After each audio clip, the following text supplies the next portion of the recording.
104.5 The Team, your home for New York Yankees baseball. I feel like it's been way too long since I've been able to say this. Joining us now is Buster Olney.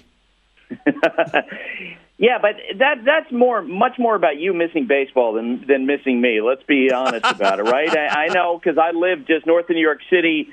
We were without power for 8 days. We've had 4 snowstorms in about a week. And I know you haven't been hit as directly as we have, but you are ready for spring and ready for the start of the Yankee season, Levack. And oddly enough, and this might be creepy, your voice means that's all here for me. Okay, that is a little creepy. Buster, here's what it's been like here at 104.5 The Team in Albany. Once the trade goes down with Giancarlo Stanton, I've just waited for this moment to happen where you and Levack could talk to each other about how great the trade was for the Yankees. So, Levack, go ahead and ask Buster, how great was the trade for the Yankees? Buster, it was a pretty amazing thing. Everything lining up perfectly for the Yankees to get the NL MVP, right?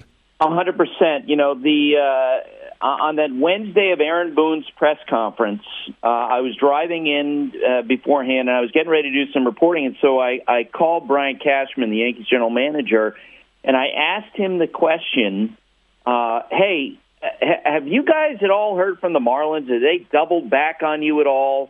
Is anything developing with them? Because we knew that the Marlins had sort of hit a roadblock with Stanton rejecting trades with the Cardinals and the Giants.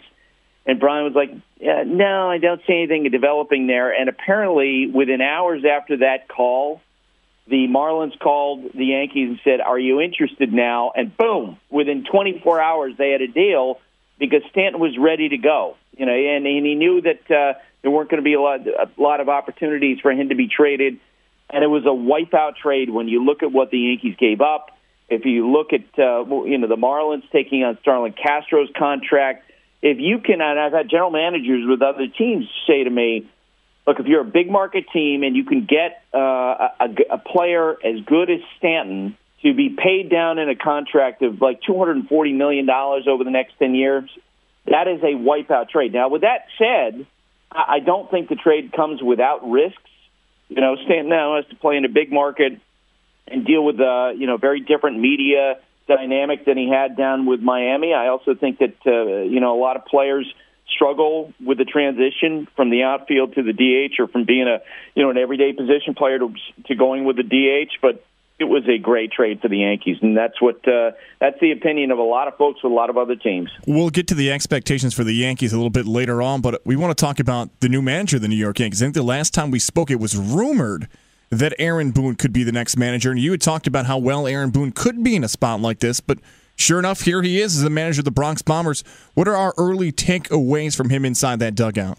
Well, I've asked a bunch of the Yankees down here in spring training about Aaron, and to a man, everyone is saying the same sort of thing, which is, boy, he communicates well. Dellin Betances told me on the first day of spring training when I saw him that he had 10, 12 conversations with Aaron.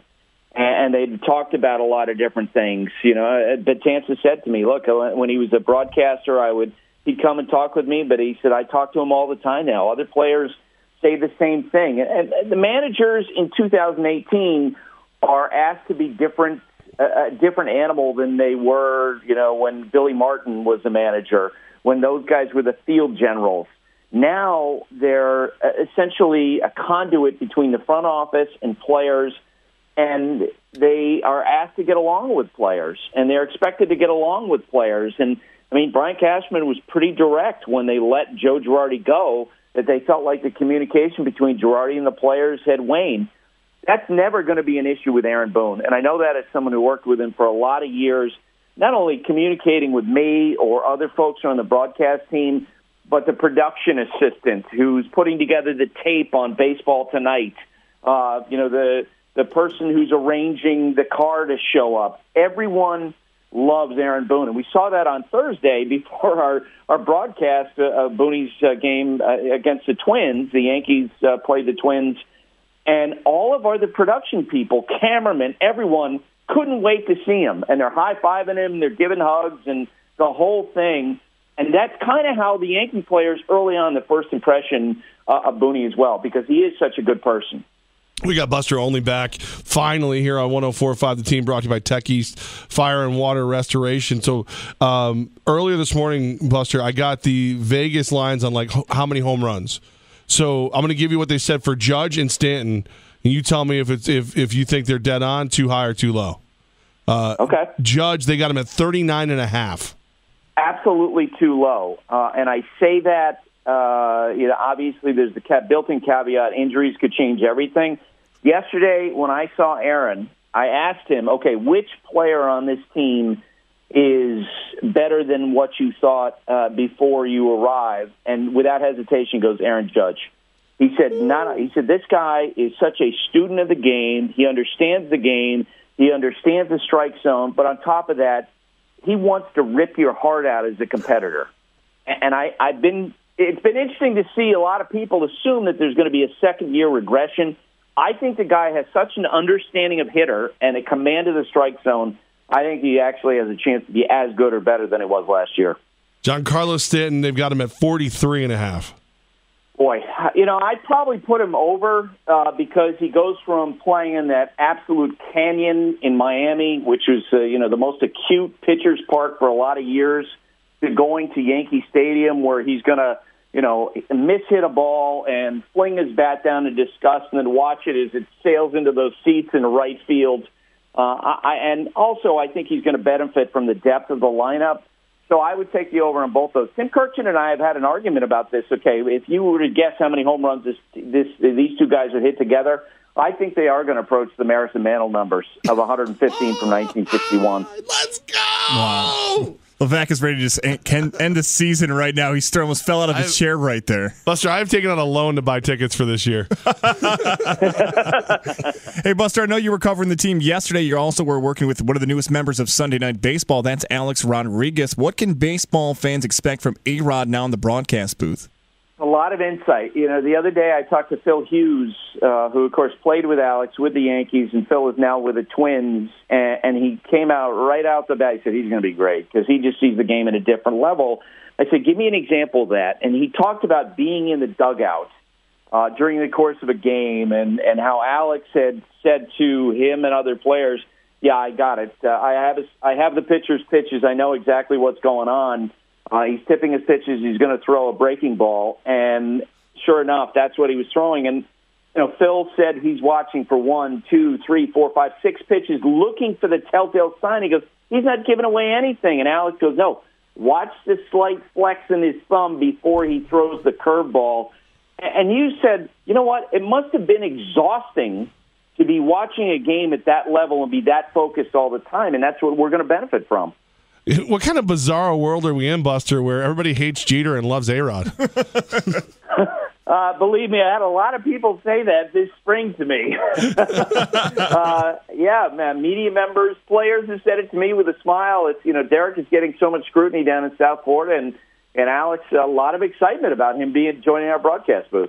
Buster Olney with us right now, 104.5 The Team. Buster, with the Mets, they bring in Mickey Callaway, and I am absolutely just enamored. I love this guy. 100%. And, I had conversations with people last summer about it, and, sometimes you get asked the question, hey, who would be a good manager? And he was always one of the names I brought up. Because when you're around Mickey Callaway, the thing that jumps out at you is his presence and his confidence. There are a lot of times that pitchers who become managers, they don't seem to really fit with position players. And the way that I've always described it is Mickey Callaway's personality is such that position players will like him as well as pitchers. And I think he's arriving to the Mets, for the Mets at exactly the right time because Noah Syndergaard, Matt Harvey, Jacob deGrom, and all that group, I think obviously when you look at how good they have become in spurts during the course of their career, the development staff of the Mets did a really great job of them. But it did feel like in the last couple of years, and I know this because I had people within the organization say, well, there's a sense that these guys are a little bit entitled right now. And Mickey Callaway comes in and sets the bar high for them and places a different standard on them, and I think that's going to help all of them. So, Buster, I'm just trying to figure out what your World Series prediction would be. Basically, like who do you have playing the Yankees? Yeah, I've got those two guys hitting 115 home runs, and I don't have them playing in the World Series in my prediction, okay? Wow. Sorry about that. Wow. You want me, I can explain my rationale for why I'm picking the Indians over the Nationals, but I suspect that at this point you probably need to be helped off the floor. You can't believe that I actually am going against your Yankees. Here's the deal.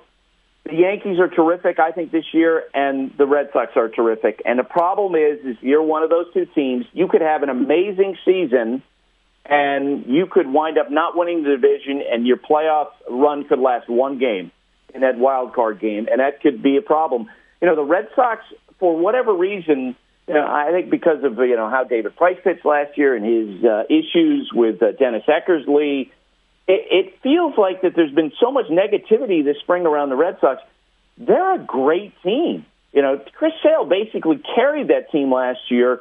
So many other guys you can reasonably expect to improve on their performance last year. And oh, by the way, they got the best power hitter available in the free agent market in J.D. Martinez. And by all accounts, he looks great this spring. This is going to be a tremendous race. So I think that the path to the Indians to the World Series a lot easier, a lot smoother than it is potentially than the Yankees. Thank God your new sponsor is Techie's Fire and Water Restoration, because they're going to have to fix my heart that you just broke. But so if basically it comes down to a wild card, because I'm with you. I think the Red Sox are, for whatever reason, people aren't giving them enough attention. 100%. If you go player by player and look at player by player on their roster, Mookie Betts, Xander Bogaerts, Jackie Bradley Jr., so many guys last year had kind of a lull offensively, and I really think that they missed David Ortiz because he was sort of that big bopper in the middle of the lineup that took a lot of pressure off the rest of them. And last week I talked to David Ortiz, or actually it was earlier this week, and he talked about J.D. Martinez. Now he's a perfect fit for Fenway Park, for that lineup, and now that guy's there, now that Xander Bogaerts is healthy, I think you're going to see a bounce-back year for a lot of those other guys.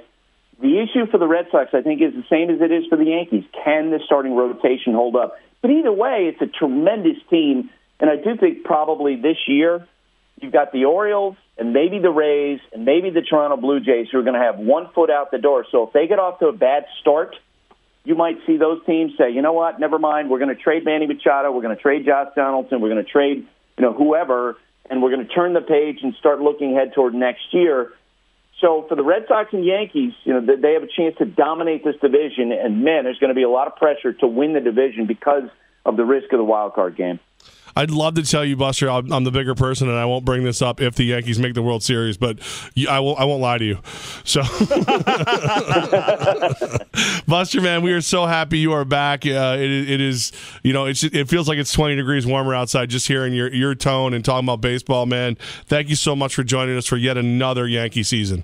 Well, I appreciate it. I always love talking with you guys. We love talking to you too, Buster. You are the best. And Buster, only every Thursday it'll be at 5:15. Today was a special week brought to you by Techie's Fire and Water Restoration, your best way back to normal. Visit them online at tefirewater.com.